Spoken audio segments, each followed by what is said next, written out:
ఏపీలో కూటమి గెలిచింది, అధికారంలోకి వచ్చింది, చంద్రబాబు సీఎంగా అయ్యాడు. దాని గురించి అని చెప్పేసి ఏపీలో పాలన ఏ విధంగా ఉండబోతుందని చెప్పేసి ఏపీకి చెందిన బెజవాడకు వచ్చినప్పుడు మనతో పడుతున్నాడు. నమస్కారం. నమస్తే అన్న. ఇప్పుడు ఏపీలో కూటమి ఏ విధంగా ఉండబోతుందని చెప్పేసి అనుకుంటున్నాం పాలన మీద? ఎలా ఉండబోతుందంటే మనం చంద్రబాబు గారు ఫస్ట్ సంవత్సరంతోనే మనకంతా తెలిసింది. ఎట్లా అంటే ఆగిపోయిన బ్రాండ్లు మళ్ళీ వెనక్కి వచ్చినాయి. తాగుబోతులందరికీ ఒక పండగ, మామూలు పండగ కాదు, అన్ని పండుగలు ఒకే రోజు చేసుకుంటే ఎలా ఉంటుందో డిఫరెంట్గా ఆ యాంగిల్లో అయితే చేసుకుంటున్నారు. ఇంకోటి జగన్ గారి దగ్గరికి వస్తే జగన్ గారు అసెంబ్లీలో రాకుండా చేశారు ముగ్గురు కలిసి. కానీ పట్టుబట్టాడు, పట్టు మాత్రం వదలలేదు. 21-21 కొట్టాడు పవన్ కళ్యాణ్ గారు. సో చంద్రబాబు గారు పవన్ కళ్యాణ్ గారికి ఇచ్చిన అవి కరెక్ట్గా అవి చేస్తారా చేయరా అన్న దాని మీద మనం మాట్లాడుకుంటే 100% చేస్తారు. ఎందుకంటే ఏమీ తెలియకుండానే 21-21 కొట్టాడు నార్మల్గానే. ఇప్పుడు ఆ పథకం ఇచ్చిన తర్వాత దాన్ని ఎలా చేయాలి, ఎలా జనాల్లోకి తీసుకెళ్ళాలి, ఎలా ఏం మంచి పనులు చేయాలి, ఈ అన్ని పథకాలు జనాలకి ఎలా చూడాలి అన్నదే పవన్ కళ్యాణ్ గారు పెట్టుకున్నారు. అది అంటే గత ప్రభుత్వంలో ఇట్లా చెప్పారు కదా, మనకు ప్రీ పథకాలు అనేవి చాలా వరకు ఇచ్చి, ఇప్పుడు ఇట్లా అదే దిశలో ప్రీ పథకాలు ఇచ్చి మహిళలకు ఫ్రీ బస్సులు అని చెప్పేసి ఇవన్నీ చెప్పేసి అంటున్నారు కదా, అవన్నీ జరుగుతాయని చెప్పేసి అనుకోవచ్చు మనం. మరి పథకాలన్నీ కూడా చంద్రబాబు నాయుడు గారు చెప్పారు కాబట్టి ఫ్రీ బస్సులే కానీ గ్యాస్ బండ్లే కానీ ఇవన్నీ కూడా 100% జరుగుతాయి. ఎందుకంటే ఆయన మాట ఇస్తే మాటే. అది డెవలప్మెంట్ ఏ విధంగా ఉంటుందని చెప్పేసి అనుకుంటున్నాను మీరు? చంద్రబాబు గారు ఆలోచనలు, ఆ విధానం అవి వేరే లెవెల్ అసలు ఎవరికి అర్థం కావు. ఎందుకంటే ఆయన చేసిన స్టడీయే కానీ ఆయన ఆలోచనలు కానీ ఎవరికి అందవు. ఎందుకంటే ఈ రోజున హైదరాబాద్ సహం డెవలప్ అయిన కారణం చంద్రబాబు నాయుడు గారు. విజయవాడ కూడా సహం డెవలప్ అయిందని చంద్రబాబు నాయుడు గారే. మన జగన్ గారు అప్పుడు గెలిచి రిబ్బన్ కటింగ్లు చేశాడు ఆ బ్రిడ్జీలు 2. ఇప్పుడు అవన్నీ అయితే ఇప్పుడు మన రుషికొండ దగ్గర కొండ ఏదైతే ఉందో గుండె అయిపోయింది. ఆ గుండెని ఏ రకంగా మప్పు చేస్తాడు చంద్రబాబు నాయుడు గారు కానీ పవన్ కళ్యాణ్ గారు కానీ చూడండి, మొత్తం మారిపోద్ది అంతే. అంటే ఒక 2-3 సంవత్సరాలు ఆగి మనం వెళ్తే, ఆంధ్ర వెళ్తే వచ్చింది మనూరేనా అన్న డెవలప్మెంట్ అయితే తీసుకొని వస్తారు. అది అంటే కొన్ని సందిగ్ధాలు ఉన్న స్టీల్ ప్లాంట్ ప్రైవేట్కి ఇస్తా అని చెప్పేసి అని అంటారు కదా, అవన్నీ మళ్ళీ బయటికి తీసుకొచ్చి ఏపీకి ప్రత్యేక హోదా, ఒక రాజధాని, అమరావతి రాజధాని ఏర్పాటు, ఇవి చాలా ఉన్నాయి కదా, అవన్నీ జరుగుతాయని చెప్పేసి మనం అనుకోవచ్చు. అమరావతి రాజధాని పక్కా అండి, దాంట్లో మార్పులు అయితే ఏమీ లేదు.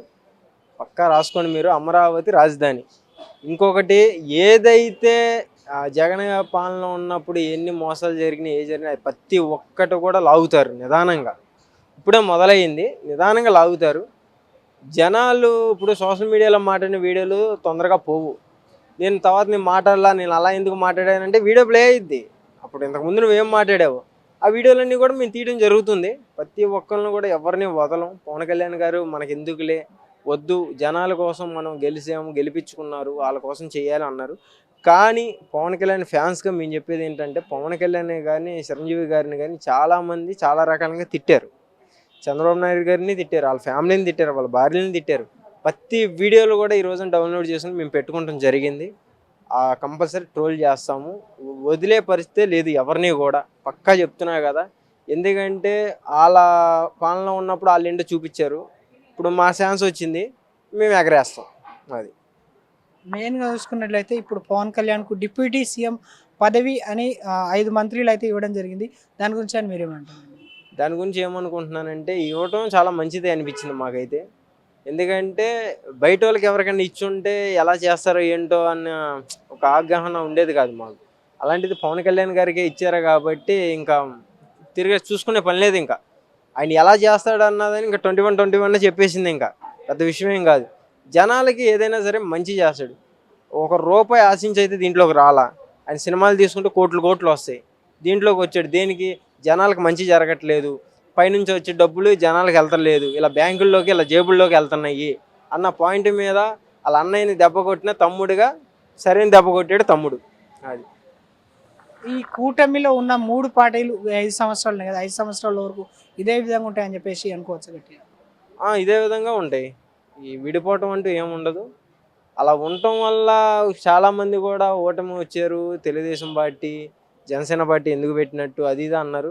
కానీ ఈ రోజున చూసుకుంటే 3 పార్టీలు ఒకటే కాబట్టి 100% అలాగే చివరి దాకా కూడా అదే నడకతో నడుస్తారు వాళ్ళు.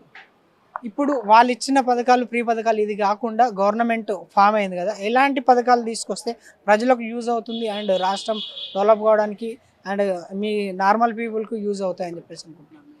ఏ పథకాలు తెచ్చినా జనాలకు మంచిగా అందే పథకాలు అయితే తీసుకొని వాటి మీద సంతకాలు పెడతాం అయితే జరిగింది పవన్ కళ్యాణ్ గారు పక్కా అది. ఎలాంటి తీసుకొచ్చి ఎట్లా డెవలప్ చేస్తే మంచిగా అంటే హౌస్లే కానీ రోడ్ల దగ్గర కానీ మన water tank water problem current రైతుకు సంబంధించిన ఇవన్నీ కూడా ప్రతి పథకం కూడా ఆలోచించుకొని చేస్తాడు. మన రీసెంట్గా చూసుకుంటే మళ్ళీ ట్రైన్ యాక్సిడెంట్ అయింది. ఇవన్నీ ప్రతి పాయింట్ కూడా తీసుకొని ఒక కాగితం మీద రాసుకొని ఆయన చేయటం అయితే జరుగుతుంది.